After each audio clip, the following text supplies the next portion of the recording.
பேதாசுதன் பரிஸ்டாவின் பெயராலே ஆமேன். மரியே வாழ்க. என்ற வார்த்தை, என் ஆடுகள் எனது குரலுக்கு செவி சாய்க்கின்றன, எனக்கும் அவற்றை தெரியும், அவையும் என்னை பின்தொடர்கின்றன.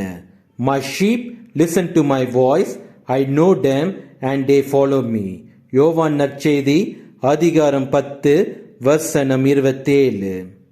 இறை அழைத்தலை பற்றி சொல்வதற்கு முன்பு ஒரு உண்மையான சம்பவத்தை கூற விரும்புகின்றேன்.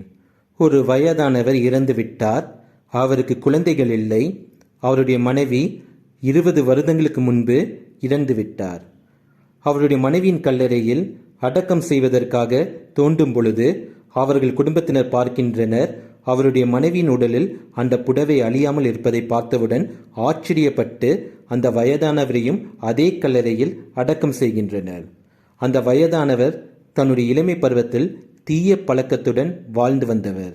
ஆனால் அவருடைய மனைவியோ கடவுள் கொடுத்த வாழ்க்கையை யாரிடமும் குறை சொல்லாமல் ஒவ்வொரு நாளும் ஜெபத்தின் மூலமாக, குறிப்பாக ஜெபமாலையும் நற்கருணை பக்தியின் மூலமாக தன்னுடைய கவலைகளையும் கண்ணீரையும் ஒப்படைத்து கடவுள் கொடுத்த வாழ்க்கையை முழுமையாக ஏற்று மனநிறைவோடு வாழ்ந்து திருச்சபையால் அறிவிக்கப்படாத புனிதராக இருக்கின்றார்.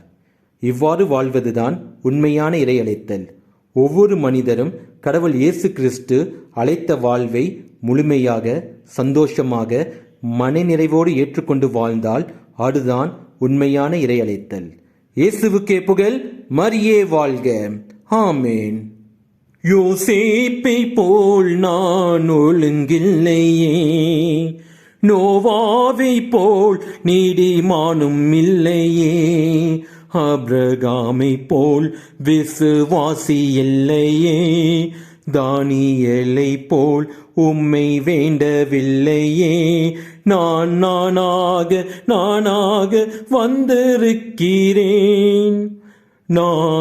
நானாகவே வந்திருக்கிறேன், பிரசனத்தில் வந்து நிற்கிறேன். நீ இன்று என்னை ஏற்றுக்கொள்வீரா?